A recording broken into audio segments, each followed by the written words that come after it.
एवं भारत सरकार में मंत्री स्मृति ईरानी जी आपको संबोधित करेंगी। धन्यवाद अनिल जी। सर्वप्रथम तो अभी खबर आई है, भारतीय टीम ने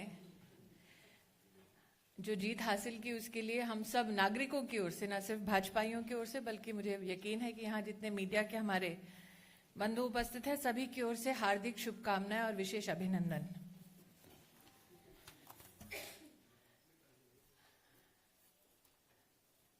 प्रधानमंत्री रोजगार प्रोत्साहन योजना अगस्त 2016 में इस संकल्प के साथ राष्ट्र को प्रेषित हुई, समर्पित हुई कि फॉर्मल सेक्टर में ज्यादा से ज्यादा लोगों को नौकरी दिलवाकर सोशल सिक्योरिटी के एम्बिट में लाया जा सके। आज भारतीय जनता पार्टी के कार्यकर्ताओं की ओर से प्रधानमंत्री जी का विशेष अभिनंदन, क्योंकि अब प्रधानमंत्री रोजगार प्रोत्साहन योजना के अंतर्गत 1 करोड़ लोगों को जोड़ा गया है।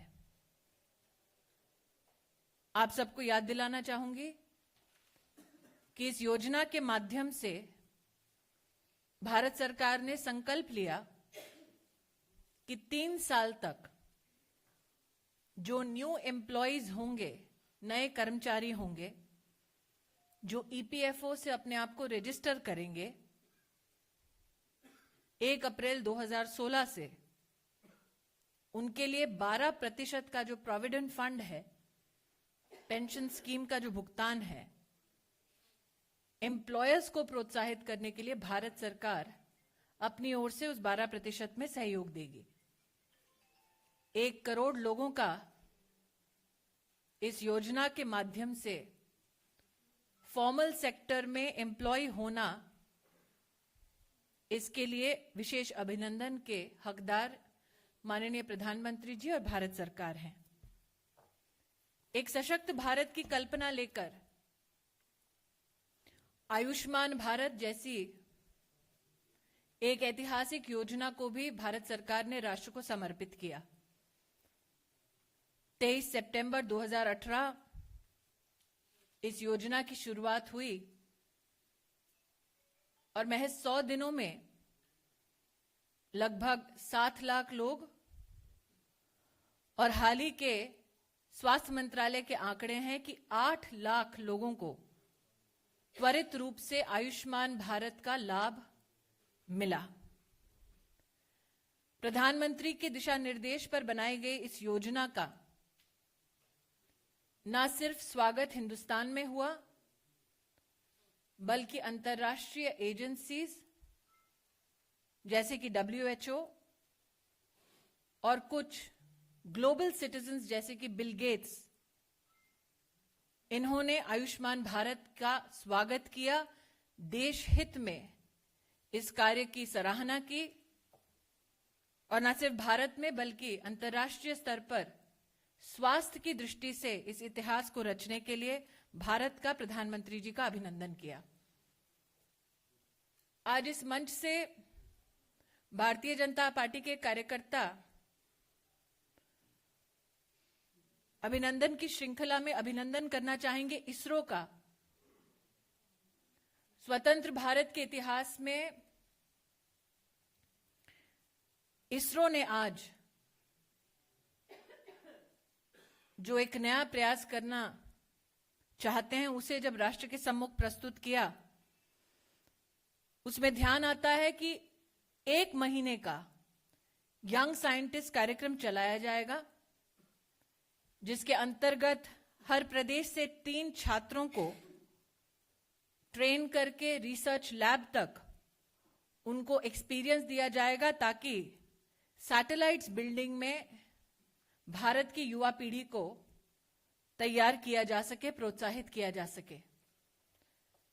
मित्रों, ये बातें मैं आपको आज इस मंच से इसलिए गिनवा रही हूं क्योंकि एक ओर भारतीय जनता पार्टी ने केंद्र की सरकार सशक्त भारत के लिए युवा को सशक्त करने के प्रयास में समर्पित है, भारत को सामर्थ्यवान बनाने में समर्पित है, और दूसरी ओर कांग्रेस के नेता आज भी उन लोगों का समर्थन करती है जो भारत तेरे टुकड़े होने की कल्पना, देश की राजधानी में इस कल्पना को जागृत करने का दुस्साहस करते हैं।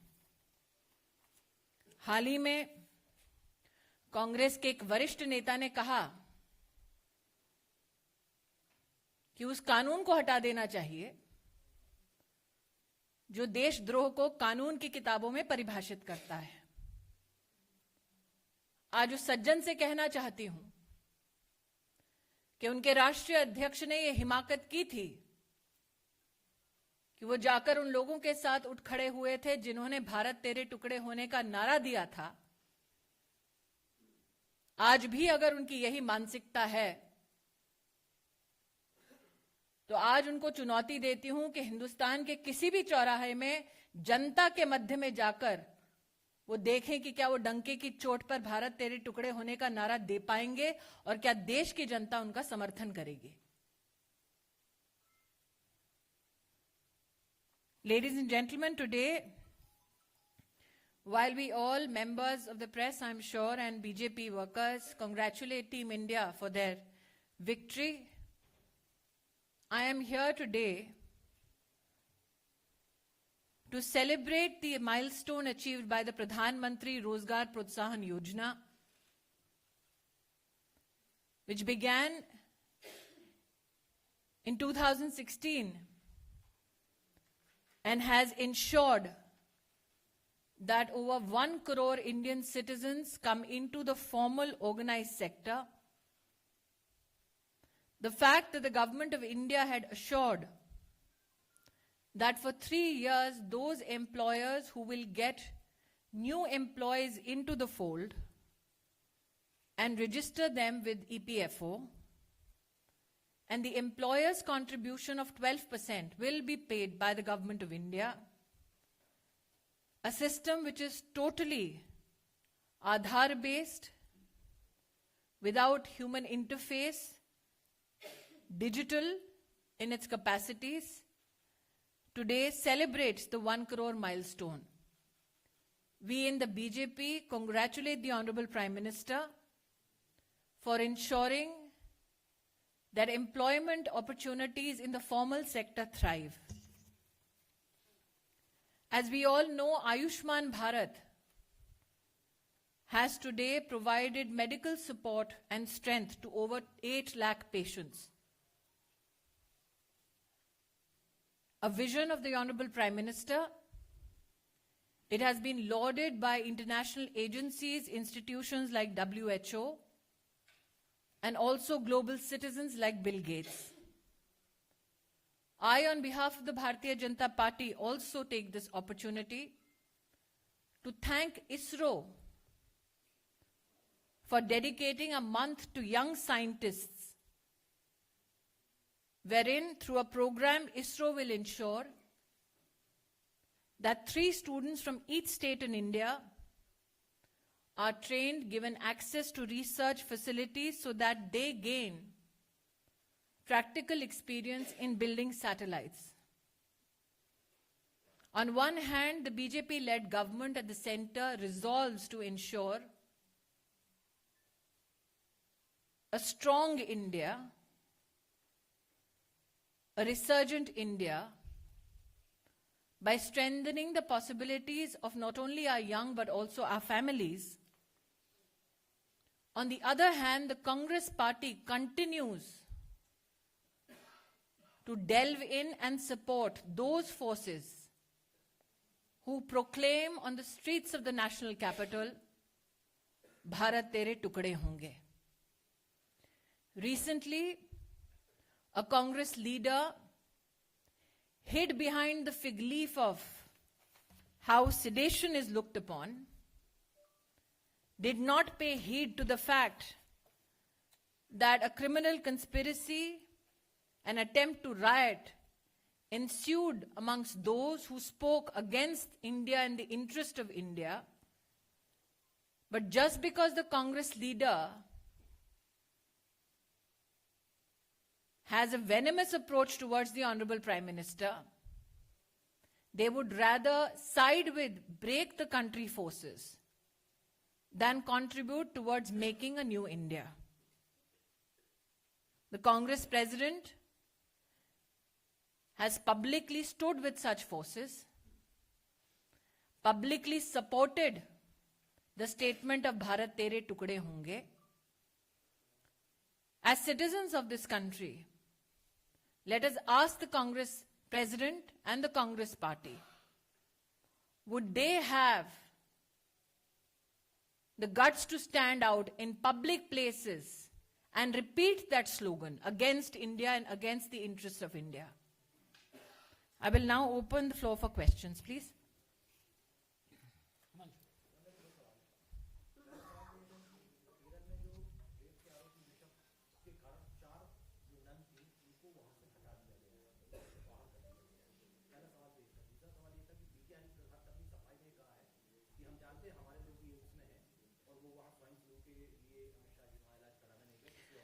केरल के नन्स के बारे में जो प्रश्न आपने पूछा,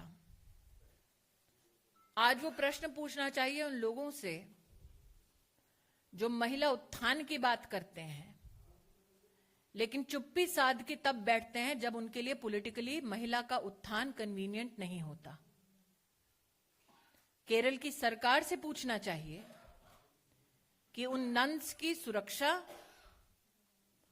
उन नन्स को प्रताड़ित ना किया जाए, ऐसी व्यवस्था केरल की सरकार ने क्या किया है। और जहां तक आपके दूसरे प्रश्न का उत्तर है, अमित शाह पहले भी कांग्रेस और कांग्रेसियों के माध्यम से वार झेल चुके हैं। उपहास कांग्रेस कई बार उनका मना चुकी है, और जब जब अमित शाह पर इस प्रकार के पत्थर फेंके गए हैं, तब तब उन पत्थरों को इकट्ठा करके उन्होंने राजनीतिक सफलता की सीढ़ी बनाई है अपने लिए और अपने संगठन के लिए। नीरज, आप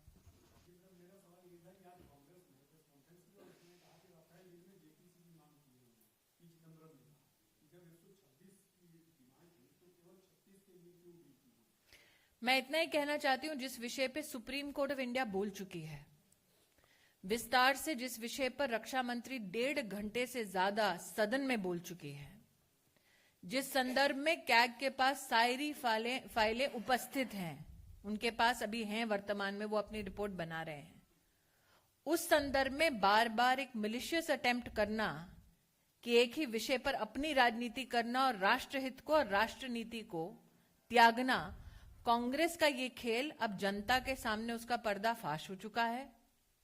आज वो लोग अपने मंच से इस प्रकार का झूठा प्रपंच कर रहे हैं जो खुद जमानत पर हैं। बधाई हो, हमने उन्हें वादा किया था कि हमारी वजह से उनके दर्शन होंगे और मेरे वचन की पूर्ति हुई है। वरना जो 5 साल में एक बार दिखते थे, अब बार बार उन्हें अपने ही कॉन्स्टिट्यूएंसी में जाके दर्शन देना पड़ रहा है।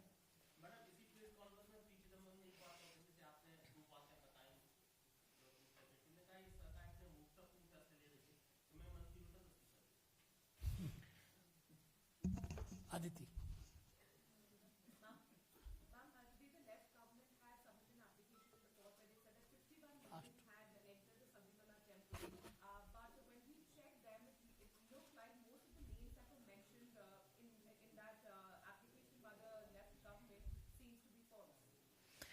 I've seen the expose by Times Now. The fraud which Times Now claims has been perpetuated by the left government against the Supreme Court is a charge of serious nature. I, as a citizen, will appeal to the Supreme Court to look into the facts of the matter.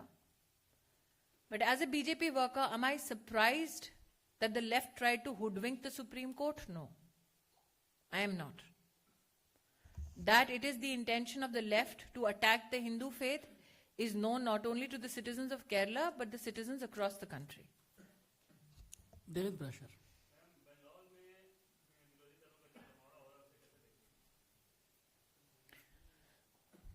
आज विरोधी दल इस बात को राष्ट्र के सम्मुख बार बार दोहरा रहे हैं कि उनमें अकेले में इतनी ताकत नहीं है कि वो भारतीय जनता पार्टी के संदर्भ में चुनाव लड़ सके। अगर वो अपनी विफलता का इस प्रकार से किसी मंच से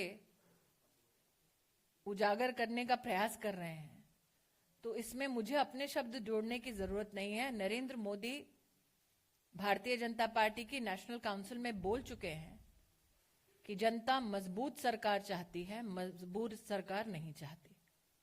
तो जो मजबूरी में इकट्ठे हुए हैं उनके बारे में मैं क्या कहूं, मुझसे बेहतर जनता कहेगी। पायल,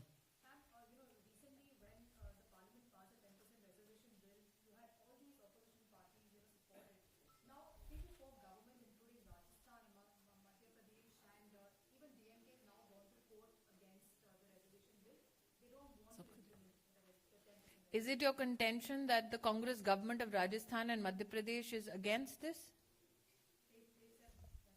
Are they on record? Is the Congress party on record?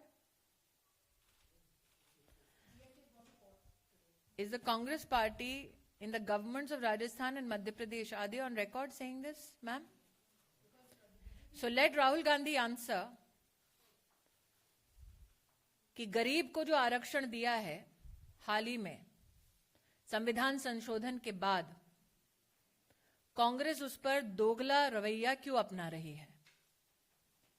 अगर आपने कहा है कि डीएमके कोर्ट गई है, तो कांग्रेस अब यह स्पष्ट करे कि क्या कांग्रेस देश की गरीब जनता और उनके आरक्षण के खिलाफ खड़ी है? अगर आपका ये प्रश्न है और अगर आपके पास रिकॉर्ड पर है कि कांग्रेस ने राजस्थान में और मध्य प्रदेश में भी इसके खिलाफ आवाज उठाई, तो स्पष्टीकरण राहुल गांधी ने कि क्या देश के गरीब, क्या देश के अनारक्षित वो लोग, परिवार जिनको आरक्षण की सुविधा संविधान संशोधन के बाद दी गई एक ऐतिहासिक डिसीजन में, क्या राहुल गांधी उनके खिलाफ हैं? क्योंकि देश का बच्चा बच्चा जानता है कि कांग्रेस के किसी नेता में स्टेटमेंट देने की हिमाकत नहीं जब तक राहुल गांधी से उनको परमिशन नहीं मिलती।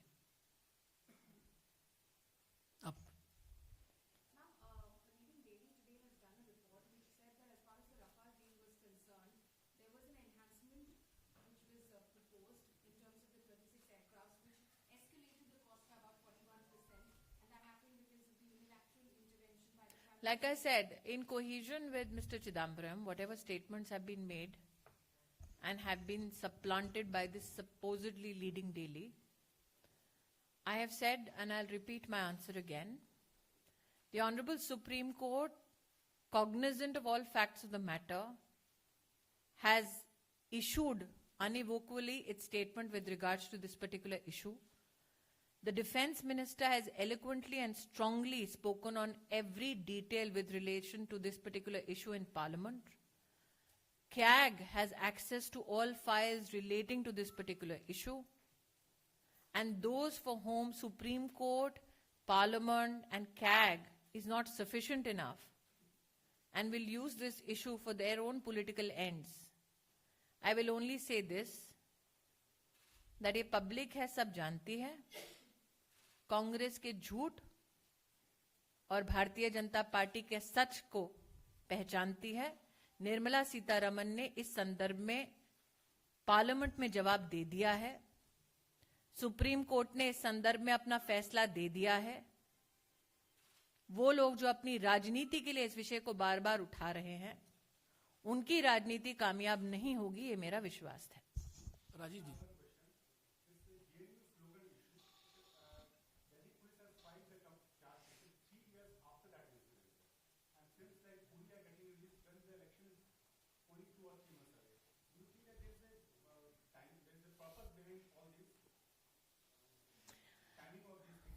I am of the opinion that how a police investigates a matter is something that nobody, especially in a constitutional position, should in fact interfere with or comment upon.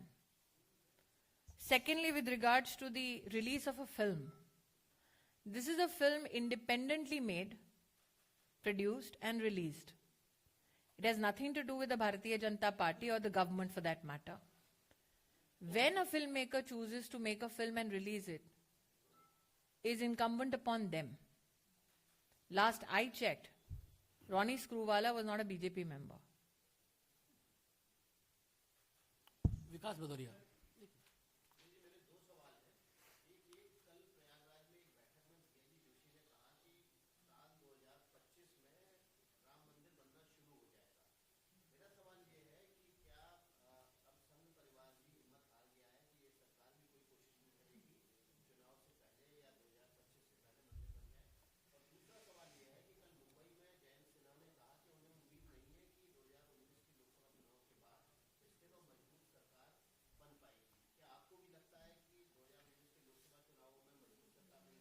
Jayant Sinha ने अपने वाक्य की पुष्टि कर दी है सुबह ही, जब उनके ध्यान में आए कि इस तरह से उनके स्टेटमेंट को तोड़ा मरोड़ा गया है। जहां तक कि पुण्य भैया जी के स्टेटमेंट का संदर्भ और उस प्रश्न का विषय है, मैं इतना ही कहना चाहूंगी, राम मंदिर के निर्माण में भारतीय जनता पार्टी की संवैधानिक और संगठन की दृष्टि से प्रतिबद्धता पहले ही राष्ट्र को पता है। हमारे राष्ट्रीय अध्यक्ष राम मंदिर के मुद्दे पर पहले भी हर मंच से जब जब ये सवाल किया गया बोल चुके हैं।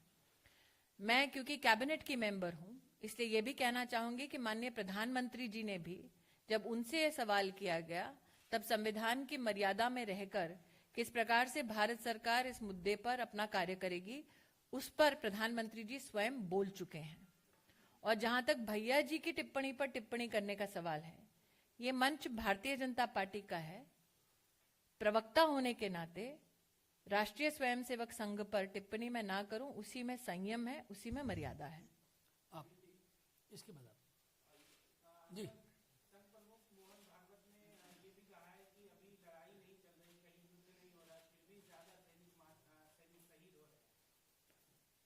प्रश्न आपका? जैसा कि मैंने विकास जी से कहा कि मैं राष्ट्रीय स्वयंसेवक संघ की प्रवक्ता नहीं हूं और सरसंघ चालक जी पर टिप्पणी करना मैं उचित नहीं समझती। रविंदर जी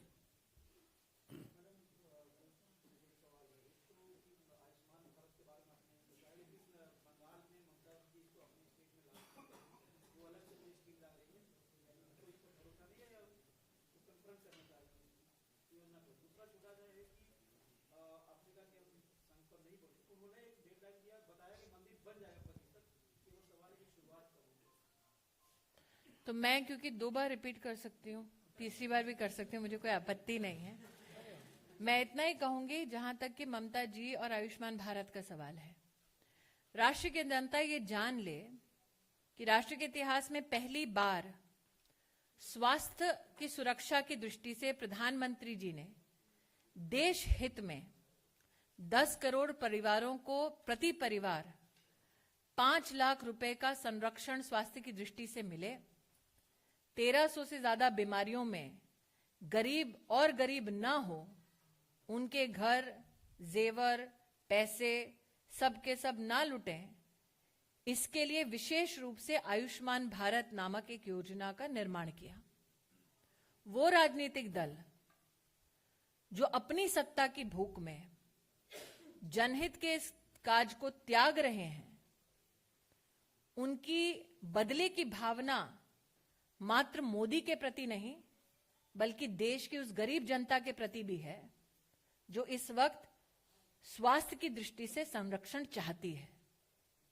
तो ममता जी को आज उत्तर बंगाल के उस गरीब नागरिक को देना पड़ेगा जिसके पास आज व्यवस्था प्रधानमंत्री ने दी है, लेकिन व्यवस्था से वंचित करने का काम ममता दी कर रही हैं।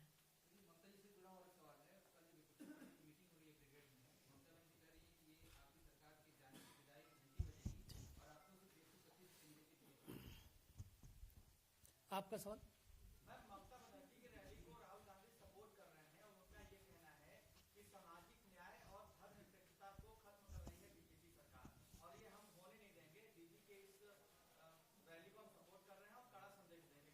जब बहन जी ने त्याग दिया तो दीदी की याद तो आना स्वाभाविक है।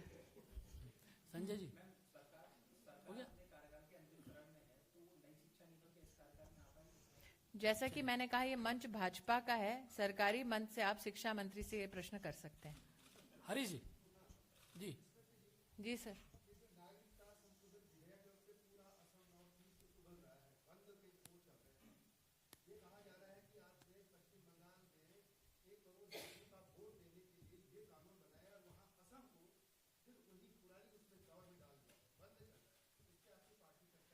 मैं इतना ही कहना चाहूंगी, जो भी निर्णय लिया भारत सरकार द्वारा वो राष्ट्र हित में लिया गया। वो इसलिए लिया गया कि वो लोग जो घुसपैठी बनकर हिंदुस्तान में आते हैं और हिंदुस्तानियों के हक पर अपना हक जमाते हैं, ऐसे लोगों का इस पूरी प्रक्रिया के माध्यम से कहीं ना कहीं हम लोग चाहते हैं कि भारत की जो नागरिक हैं उनके हितों की रक्षा हो। तो इस विषय पर जो लोग अपनी राजनीति कर रहे हैं उनसे तो मेरा मात्र यही आग्रह है कि राष्ट्रहित में इस कदम का वो समर्थन करें।